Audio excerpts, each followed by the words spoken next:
This is Jambo Radio, and it's the favorite podcast on radio, 3,000 miles. And we are again, it's me, K, your man. I made the journey of 3,000 miles, Dimeji, and I'm back. Welcome back. We actually missed you last week, and I gave you a shout out. I don't know whether. Yeah. I was following in spirit and I was following online. How was your holiday? I saw you at the stadium, Manchester United and Newcastle. It was a great game. As in, we almost got a scare. My first game, and we're going to lose the match. No, it wasn't going to be possible, but. All thanks to Haaland. Yeah, he did it for us. Yeah. Well, you're welcome today. Today's another exciting episode, and we have an exciting guest in the house today, but I'm going to bring him up. I'm going to introduce him later. But first of all, I just want to thank everybody for following us so far on the program 3,000 Miles, for also listening and sending your feedbacks, and also joining on all platforms from Jambo Radio, from our iOS apps to our Android apps to all our social media handles to smart speakers, and following on the website www.jamboradio.scotland. That's really good. And shout out to you guys. You guys are the real MVPs. You are the best. You are the reason why we're here. Honestly. We keep going. We keep moving. And the ministry is moving to the permanent side. Honestly, must move to the permanent side. We don't buy blocks already, so what are we waiting for? So today we're going to be discussing a very, very interesting topic. It's something that I know a lot of people have had it in mind, probably in your corner office and just in a random place you might have talked about this issue. So now we're bringing it into mainstream, and it's something that is really very sensitive and it's subtle in a way. So today's topic is the black and white behavioral spectrum. The black and white behavioral spectrum. On the surface, it looks like, what do we mean, black and white behavioral spectrum? But we're going to be delving deep into this. And we also have a guy with us who has experience, who's had a lot of experience when it comes to issues like this. And it's no other person than the world famous Mr. Jake. The world famous Mr. Jake is in the studio with us today. Yeah, thanks so much. It's nice to be here. Being here with you guys. The rich man don't talk. You can hear this talk. It's nice to be here. The voice was cool. It's nice to be here. You know when you have a whole lot of money and they say money don't choke the voice, don't block them. It's nice to be here. It's nice. Maybe one of these days my voice will be like that. Well, thank you. It's nice to be here. But not now. We are still hustling. So, Dimeji, the thing is, honestly, I've had a lot of experiences, but one pertinent experience that triggered me was it's what happened to me. It happened very recently, and it got me thinking, like, where are we? Because sometimes we ask ourselves, is racism still in existence? And people are like, no, there's no more racism. There are a lot of multicultural communities, multiracial communities. But in those multiracial communities, there are a lot of subtle racism going on. But people are too shy or probably too focused on other things to really talk about it. And we're really going to talk about it today. Mm-hmm. So back to what I was saying. I was in Newcastle a couple of days ago. So I got in a bus. So I told the driver, can I have 4 tickets? Because I needed to get tickets for myself and a couple of guys who were moving together. I said, can I have 4 tickets to the city center? And the guy was quiet. So I said again, can I have 4 tickets to the city center? And the next thing he was like, say please. And I'm like, I'm not obliged to tell you please. Is it an obligation? Honestly, I was very livid. So, but one of the guys with me was like, oh, please, just say, he said it on my behalf, please. And he got us tickets. I'm like, I was very livid. Like, if I was white, will you tell me to say, please, for a bus ticket I want to buy? You're not giving it to me for free. Do you want me to jump in? Please, honestly, I thought about it. Yeah, this is what I call playing the racial card. And it's very, very dicey. You see, when this topic came up, and I wanted to say, "Okay, is this not really sensitive?" But at the same time, I thought, is our program just going to be all about things that we laugh about? We need to really talk about serious things like this. So I tagged it playing the racial card, and it's in 2 ways. we talk about the racial card properly as it is being played in the global spectrum right now, and we talk about individual people as their attitude are. Now, let me pick it up from those kind of instances. Yes, you showed your resentment and anger towards that experience. Sometimes it could be the way it is that the guy was playing a racial card, to be very honest, that he felt like even though you have your money, there is this psyche that they were raised with. And I've come to agree, and I always tell my people that an illiterate, obviously back in Africa, that you feel this person is unlearned is different from here. An illiterate here, an unlearned person here is driving the latest car, is at work with you, so you can't judge based on an African based on society, educational qualifications and how the way they speak. Once this person cannot articulate well in English, just like this person illiterate. But this everybody person speaks English. So you need to be careful how you deal with these people. And I really need to come open, because I'm the last person anybody can make feel inferior. I always say I'm unapologetic, but at the same time, there are some things that will happen to you that will rub off on you, and you really want to explode because yes, this is it. But let's come to think of it, and I'm going to answer this. I'll throw it open, for us to further discuss, just like your similar experience. Something happened while I was working. I would be discreet about going into details, and this person called me the N-word. Yeah. Used the N-word and even used bastard before the N-word, and was saying all sorts of things. And I'm the last person you can insult. My people will say, that's the kind of African person I am. You can't send What does it mean? You can't send me home to cry and go and meet my mommy, and you have a reply. No, but I'll give you a reply. Yeah, So exactly. I was hot, and I looked at him and I said, you know what? You guys are really nasty. There is nothing lovable about you guys. You guys don't even like yourself. Can't you see? We are not the one destroying the world right now. It is Russia versus Ukraine. And in my book that UNESCO got a global recognition, my big Black Theory project, the poem that got them attracted most was White War 1 and 2. And I said, it has nothing to do with my people. Don't call it World War. We are members of the Hearth. We have no resentment about Adolf Hitler. We know nothing about it. Is your war. It is White War. It's not World War. For once, that's word. So that hits me. For once, own who you are. Own it. You guys kill, you plunder, you go to places. So if you really want to throw nasty things to our faces, you think you are civil. Is civil throwing bomb at Ukraine? Is civil killing innocent people, killing millions of Jews, Holocaust, and your story is gory? And the man kept short. He couldn't even report me. I said, yes. So you really think I'm a very stupid person working here, and you think I don't know you? I will tell you things you don't know. He kept quiet. Do you know what he said later on? When I went, I reported to the person in charge. The person went to go.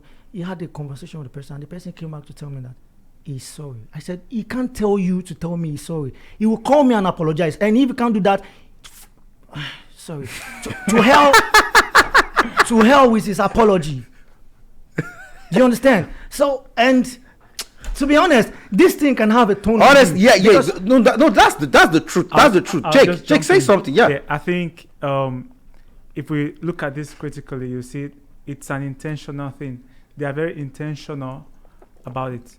So it's just a part of them, So when you try to, and I notice if you kind of shy away from it, if you're scared of them, they take advantage of you.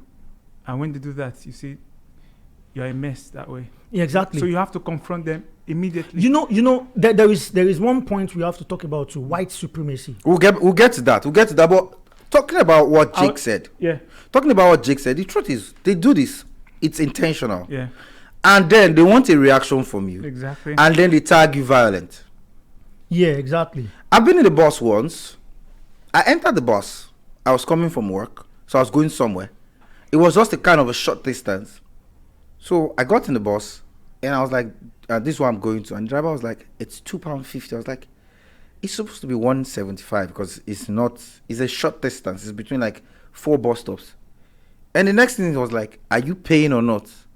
And I'm like, I'm asking a question. Simple question. You should be able to answer me and not say, am I paying or not? And the next thing he said, why are you raising your voice? And I'm like, there was even one who was talking to me, which when I went to London, And the way he was talking to me, I needed to look him straight in the face and said, you know what? You go back home and talk to your kids like that. I don't know you from Adam. You don't talk to me that way. And I was actually furious. He looked me straight in my. I said, what are you going to do? What do you want to do? I said, you really want the ambulance to come take both of us away from here? And he fidgeted. I said, yes, because whatever you think you're going to do, I'm going to reciprocate times 2. And he was like, okay, whoa, it has not got into that. I said, it has got into that the moment you said that, you used that statement on me. You see, there is no way we can talk about, let's go straight to the heart of this discussion now. Let's talk about the sentimental governmental policies, which we talk about white privilege. Yeah. Because if we don't talk about that, we are still just, we're talking more like... Beating about the bush. Yes. What about white privilege? You place a black child being, born here. Either you come from America and you raised there, they say you're British. He said it's when you are now trying to explain your origin. You say, oh, my mom is Germany, your dad is Sweden, your grandpa is this and that, but you are still here. They still call you Black African, even when you have your ILR. What is the Black African doing? Just Black American, Black British. Why? Black British. What is the black tag there? What do we need it for? Well, you're supposed to be British. Why put black? So if we don't... to jump in. If you're filling an application form, yes, you see black. You talk about your race, and that's governmental policies. Even at the heart of that, it has separated everybody to that jurisdiction. Why do you need me to identify myself as a black person? So even my child and my daughter that were raised there and born here, we still need to feel the fact that they are black African. They are black, even though they've seen and they were raised there. This is their community. It's a psychological affair. That's the psychological thing, because you see this thing they call racism. It's more psychological than physical. Yeah. Sometimes they make it look like it's. What I've seen is the Africans were always physical when it comes to racial abuses and everything. We tend to want to be physical, but you see these guys, they tend to hit you in your psychology from a psychological perspective. Yeah. They will not hurt you physically, but they hurt you with their words. They say stuff to you that, if you like, I won't forget this. I had an experience. That was sometime last year. I was in Northern Ireland. I was working, so I was in the hospital, and I got to the ward, and the nurse, she's white. She asked me, like, hope you don't feel offended with words and everything. I was like, no, I have a tough skin. That shouldn't even hit me, because I've seen a lot.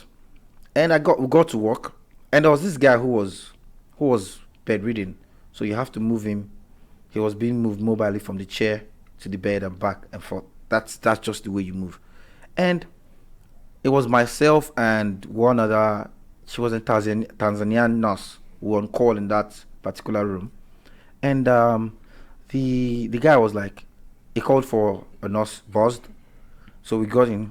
What's the issue? He was like, please, he wants to be moved from the chair to the bed. It was nighttime. He wants to sleep. So okay, let's help. He said, no, I need a white nurse. Oh. God bless you. I'm gonna buttress more. I want you to finish. Okay. He said, no, I need a white nurse. I was like, are you serious? So I left. So, but I was happy that the charge nurse, who was white, she was very sensitive. She needed to teach this guy a lesson. And we went to meet her and said, see what this guy says. We're like, don't worry. Nobody's going to attend. If you guys don't attend to him, he's going to stay on that chair. Because this is a hospital, everybody has equal rights. Yeah. And it was a good move by that. I've seen cases where some other charge nurses would just push the issue aside. And they make you at that time you already feel. Yeah. But so she left the guy there.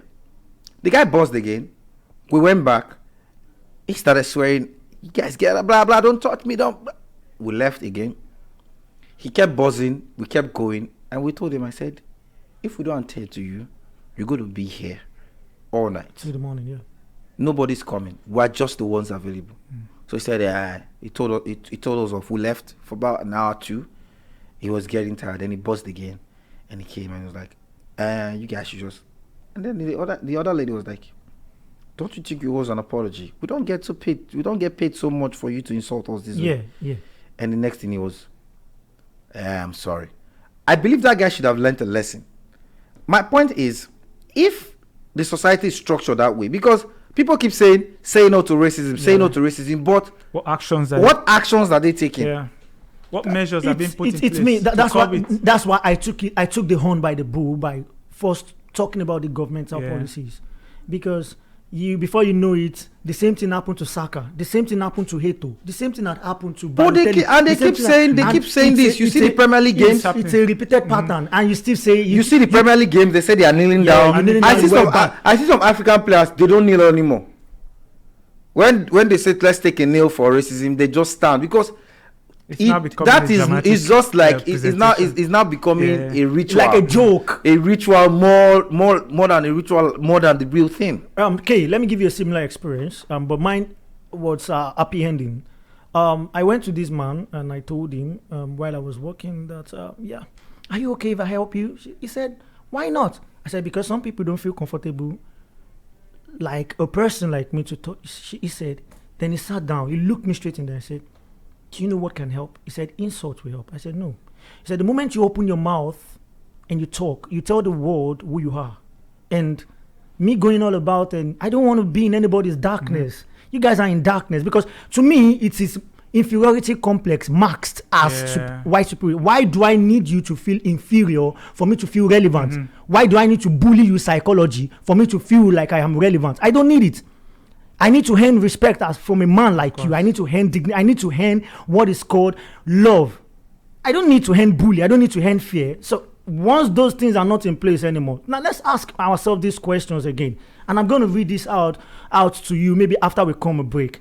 There was a news that came out in the newspaper right now recently that Edinburgh, they will be teaching the influence of Scotland and Edinburgh in slave trade. Why is this now coming to play? Because these people are not told the truth about their history.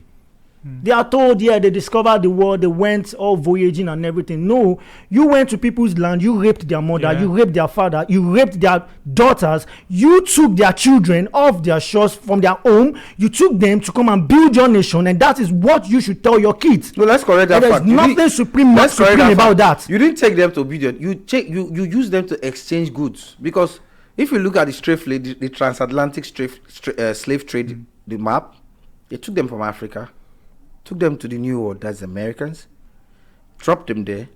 They got sugarcane, tea, also, and brought it to England. So you see, they take people, take them somewhere, use them, exchange commodities. Imagine you equating a whole human being to like three sticks of sugarcane. And same thing happened. Same thing happened to Indians. Same thing happened to Chinese people. Now that's the boring part. The interesting part is you guys the only time you guys came together to assume that you like yourself in your history, because I have read, I know your history, and I can school you. Your history is filled with blood, filled with battle, filled with conquering, filled with going to other people's land, raping their mothers, and plundering. Now, the only time you guys agreed to be on the same page was when you discovered a fertile land and you said, oh, let us share this. France, you know what? Don't let us fight anymore. You take this part. Okay, the English people, let's take this part. Americans come. That is the only thing. And that is not love. Interestingly, there are lots of things in books, in history, that are wrong, that are lies. They just make them up just to fill in the gaps. Just like Joseph Conrad's Out of Darkness. If you read that novel, you will be angry as an African. Joseph Conrad went to Africa, came back, wrote a novel, and said, Jesus Christ, that Africans are living on the tree. They run on trees with ape. We practice voodooism. That's horrible. Just terrible things that you read about yourself. Joseph Conrad, Out of Darkness, and it categorizes Africa. Africa is darkness to men. No, the thing is, that's the picture. Now I see that's the foundation. That's the picture they paint to them. Yes. So you ask them. You go on holidays. They say Spain. Have you ever been to Africa? They look at you. It's more like, do you want me to go to a place where? No. The thing is, we did a project. I don't know if you remember the project we did in school when we talked about we're looking at contemporary acts. Indigenous arts, the indigenous people, and I did a little extra of how the indigenous people were being portrayed in film, documentaries, and everything. And the thing is, sometimes the perception of these, sometimes I don't blame these young white people, because the original perception they have about a certain people has been portrayed through film, through books and everything. Yeah, just like You see, the indigenous people. There's a movie, Pocahontas. It's about the Red Indians.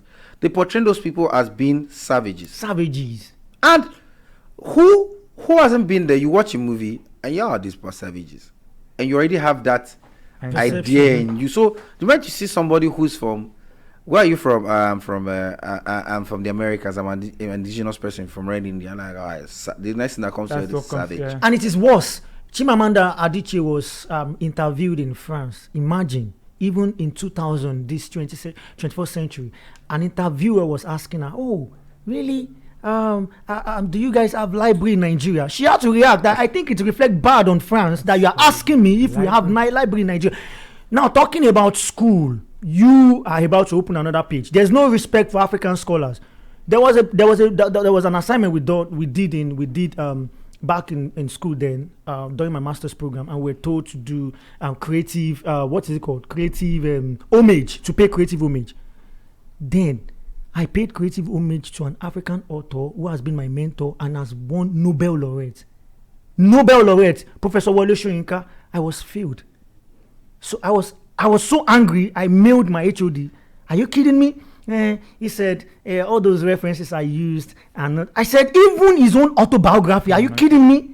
So he went to verify, and he remarked, and I scored an A. Like, so they don't verify. And you know, one lecturer in our department who would shove it over our throat and tell us that this is the references she won. This is the thing is, man, what are we talking about? And there's no respect for even African scholars. Looking at the educational sector, the truth is there's no even respect for the African educational system. Yeah. You come to the UK and they tell you your African degree is irrelevant. Imagine somebody going to do a master's in Africa. You have a master's, have a first degree, and you come here, and somebody who has probably a diploma in one of the schools here, they are seeing them as superiorly educated to you who has a master's. Systematic racism. So you see the racism I said is not. They make it subtle. Yeah. They don't make it look like. They call you, way back, racism was direct, where they just call you the N-word, call you a monkey, give you bananas and everything. In fact, put you in chains. Exactly. You work in the farm. But right now, they do it in a way modernized pattern. They do it in a way that they don't make it look like racism. Mental slave. They put it in your mentality, and they want you to react. And when you react, they call you an animal. Mm.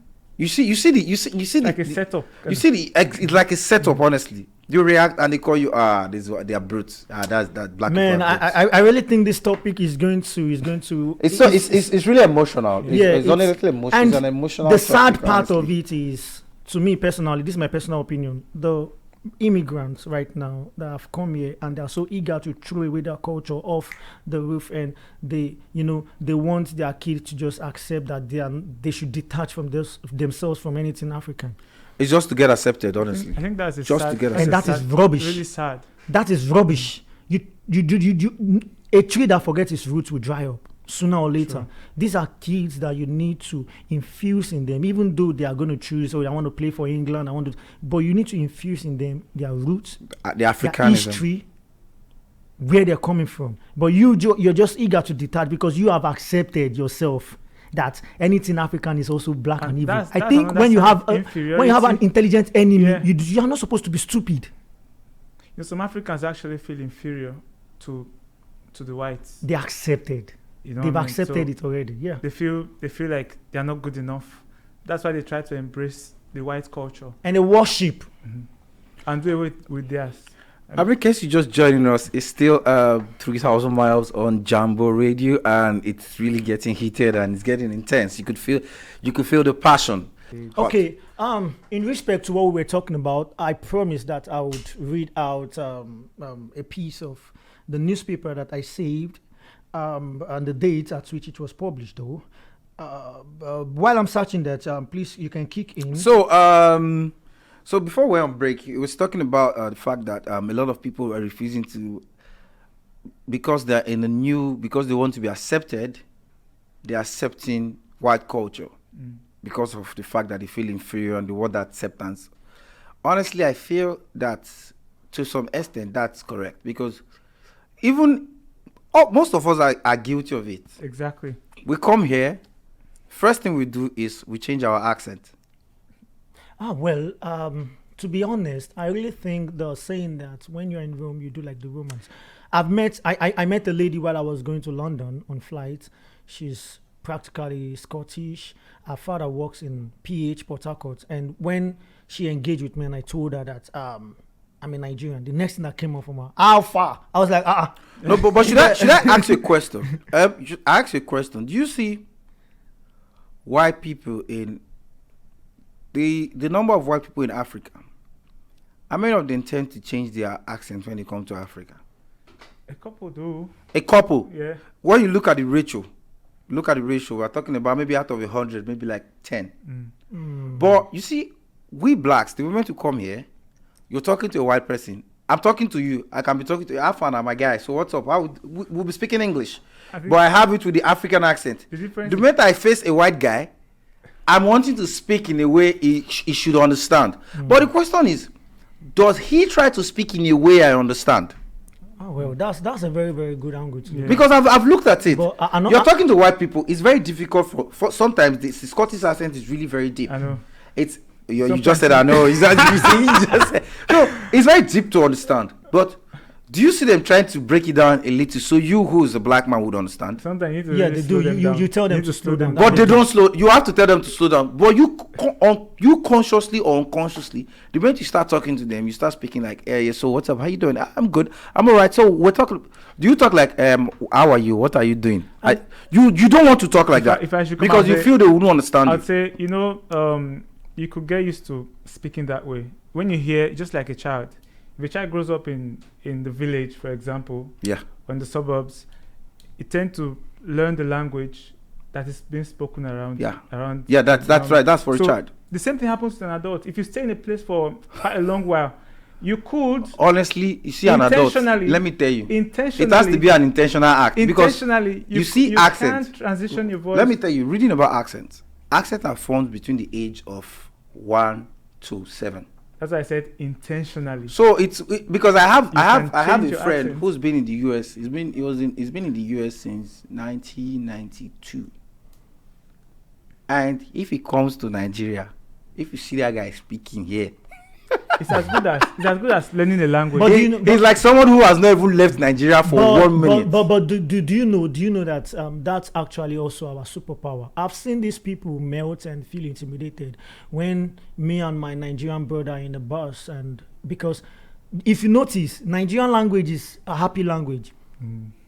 And we did justice to the English language, just like Trevor Noah said. Yeah. We are the one who added spice. Who made it lively? Because this people will say, okay, English is boring. Yeah, when I was coming, and Nigeria say, when I was coming, I fell down. Hey, with that Nigerian accent. What is that? Hey, how doing? Those exclamations. And those pidgin, the pidgin English we speak, we are happy people. But funny enough, the thing is, the way you speak, like you said, it intimidates them because I'm in a football team where it's a predominantly white team. We're just 3 blacks in the team, and sometimes when we're talking, we're laughing, and the Nigerian communication is naturally loud. I say when you see people. When you see 2-3 Nigerians talking, if you are not there with them, you think they're fighting or quarreling, but they are just having it. And you see one of them come speak English. I'm like, what are we speaking? Are we speaking Latin? Or like, no, this is English. We're not understanding it. I'm like, no, that's my English. You can't. So you see that the white supremacy. They want to dominate it everywhere. They want you to. Like I said when I was writing a piece earlier, I said the British culture is really very intimidating and very overwhelming. It's intimidating and overwhelming. They want everybody in their system to behave in a certain manner. Look at their laws, everything they do it in a way that you must not be loud. Do you know, please, I'm so sorry. Do you know why they will always have problem with Africans? And this is one thing I personally observed, and while I was writing a piece, because I'm writing the biggest book of my life, and it's taking me more than 10 years already. I call it Once a Colony. So I observed that Africans are used to a certain degree of freedom. We don't exercise that freedom here. An African man will go to the bush, pee. Yes, they say it's uncivil. We have a certain, you jump into the river. An African man believes that, now my house, my compound, this is what he's trying to say, this is my country. I am the president here. Yes. You don't have that here because it's a shared apartment. You shout too much, your neighbor will call. Your neighbor comes and you smoke too much, and there's a baby. You are going to jail. Yeah. You are intoxicating our baby upstairs. You know, there are many craziness here, and Africans are just used to that, kind of freedom. That when they come here, adjusting, they can only adjust to a certain level, and that is the reason why this system is so used to controlling people. It's so hard to control. No, but the question is, do they control their people the way Africans are? Bro, this system is controlling. No, but the thing is that I feel they don't curtail their people the way they curtail Africans. I think it's a general. It's a general control. No, when I mean control, it's from the top. No, when I mean control, let me give you a scenario. I stay in a block of flats where there's another flat, the next building. There's a Tesco just behind, not so like 4 minutes from the house. So I see a lot of people from the other flat. They go there, they buy stuff, come back with a trolley, just leave it by front of the building. Later on, the Tesco staffs, they come to pick it up and take it back. I did it once. A lady in my flat came and told me I shouldn't be leaving this year. I was like, "What's your business?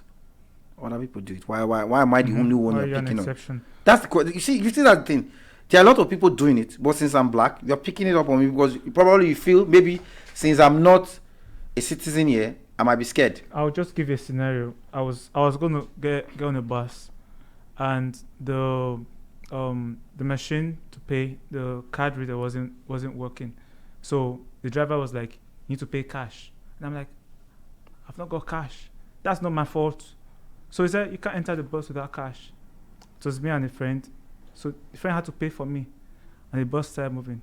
We got to the next bus stop, and there were other white guys without cash, and so just going. See, honestly, that is exactly what I'm saying. Just going.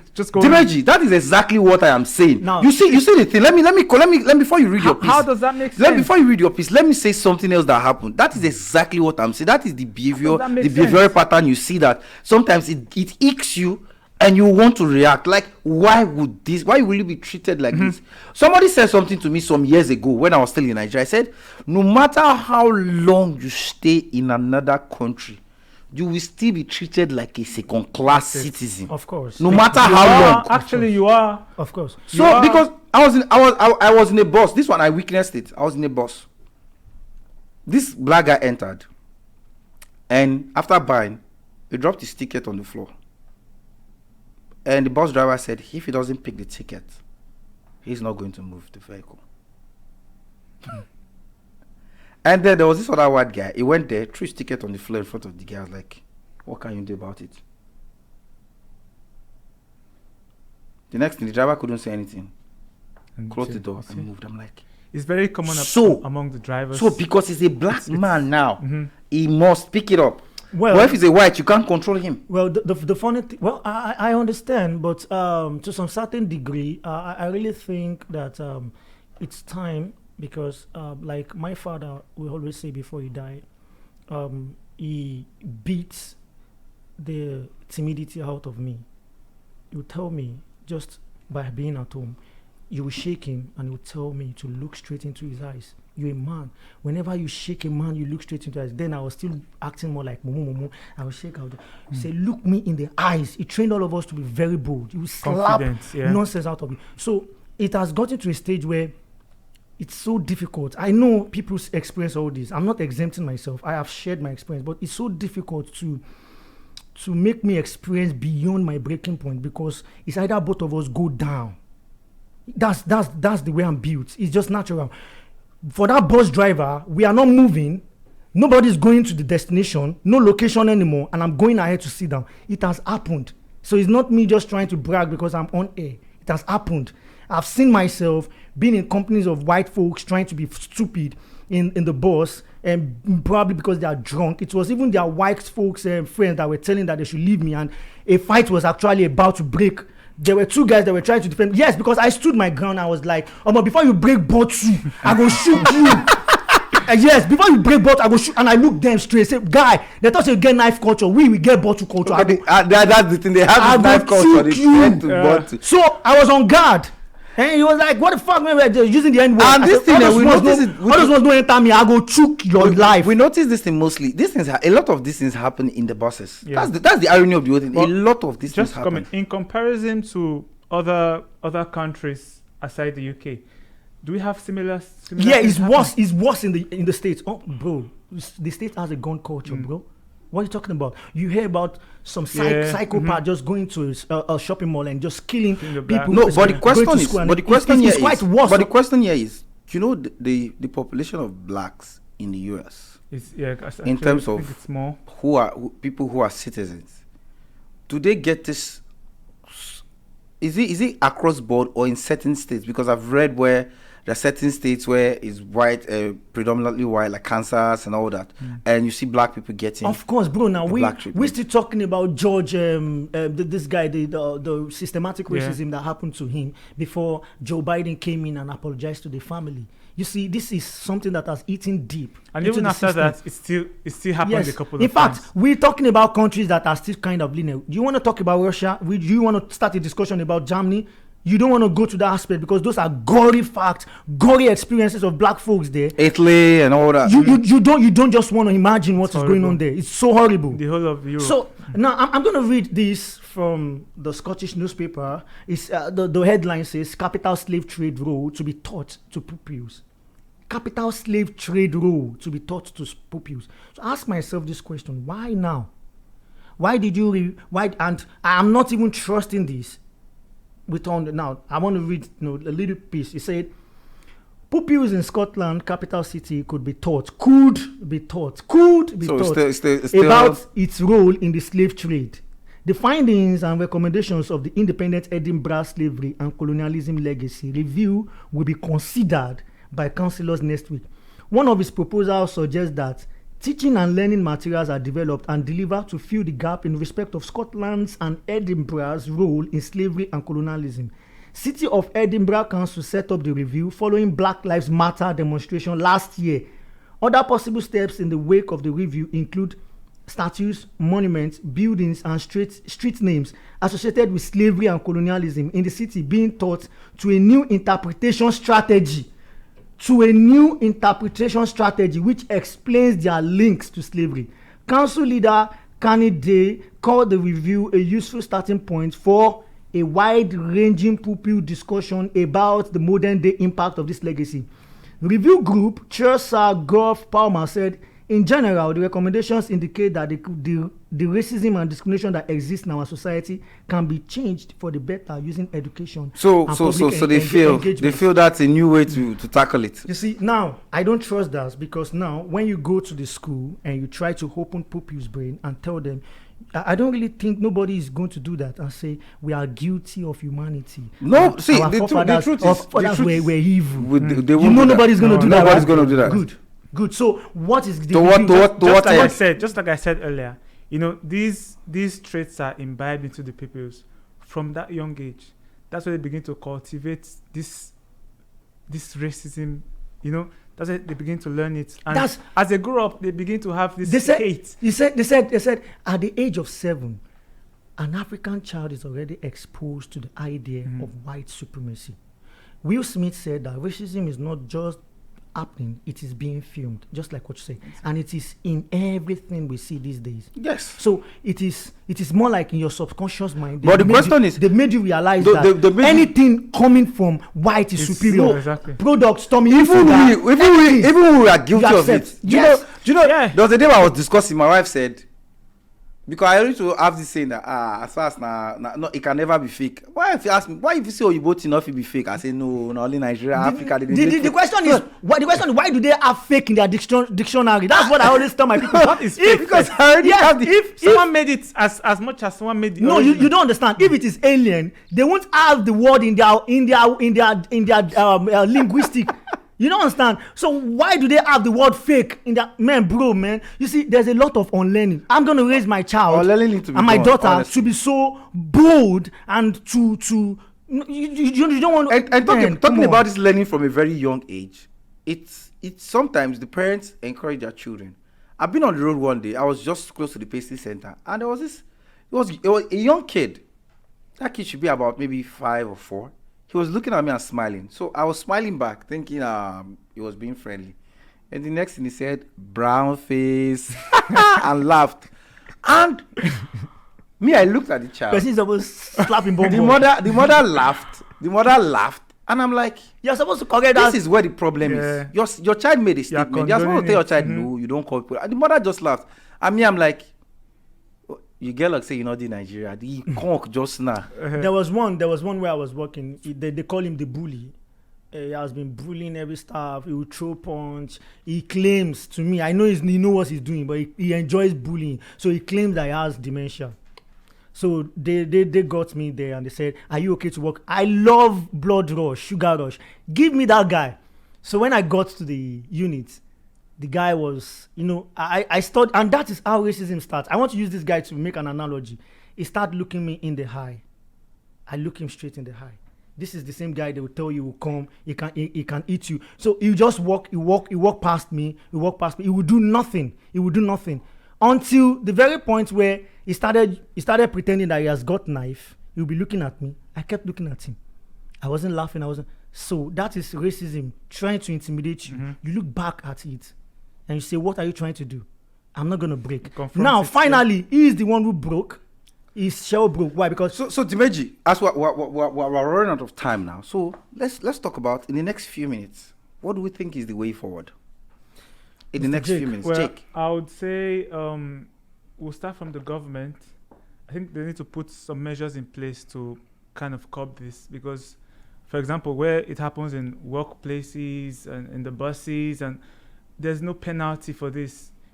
Can we call the police and say, okay? No, there's a penalty. Yeah, but there's a penalty for racism. I know there's a penalty for racism, but if you get to report this, whose side? Yeah, whose side? What's the evidence? That's the thing. What evidences do they have? Will your evidence be taken as much as the other guy, or will it be swept under the carpet? Exactly. It's just a domestic affair. For example, I'll just check this in. If a white guy reports you, and you report a white guy, who are they going to listen to? They actually, that's you happened know to what I me. mean? They don't take your story. Your story is not taken in a tangible way.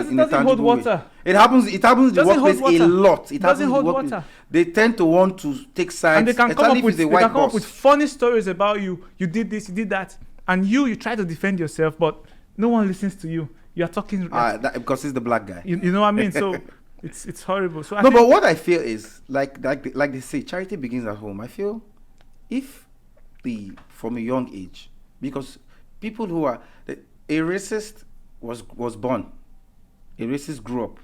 He had an environment. He didn't just wake up to be a racist overnight. It was a process. So if, from a young age, parents can actually imbibe the culture of oneness. We're all humans. We have same human features. What differentiates us is our color. Yeah. Sometimes you are black and you feel like you're unfortunate because of the way they put you in a box. And I think the educational sector will also have a huge role to play in this. God bless you. Yeah. Government, education, and society, like you said, the workforce and penalty should be taken seriously. Exactly. And there is also the need for you to make your own folks to be aware of the reality. Sometimes we parents want our children to be in perpetual fantasy, dreamland. Mm-hmm. You say, it's dangerous for him to know all these things now. His heart is not ready for... Who told you his heart is not ready to be stabbed? Or to be gunned down? You need to let them to be aware of the reality they are in the world. Awareness, orientation. So once he's growing up, he understands what is called black identity, raise black pride in him, raise black orientation in him. Then he's going to accept that, okay, fine, I know my reality. So he doesn't just dwell on some kind of fantasy. That's your poem I filmed for you was that your black poem I filmed from you. You just we are everywhere. So what I recommend a lot of folks to watch, there's this series on Netflix. I recommend everybody. Colin Kaepernick. Colin Kaepernick. You need to watch it. I've forgotten his name. Colin Kaepernick. Yeah, something black, white Trust me, that film is for every black you need folks. to watch Just it. go watch that movie, man. And it's an eye opener. It's an eye opener because you need to watch it. Well, it actually breaks my heart to tell you that at this point we have to wrap up the show because we've been having a very intense discussion, and I know it has opened vistas for further discussions and further investigations. But we had a nice time in the studio. Yeah. Jake, thank you for Mr. coming. Jake. over. Thank you for Thank having you. me. Thank you for having me. And I hope you're gonna tell Nicola Sturgeon. From me, myself, it's see you next week. Peace be unto you. I hope you won't be in Newcastle again. No, I'll be available. I'm back from holidays.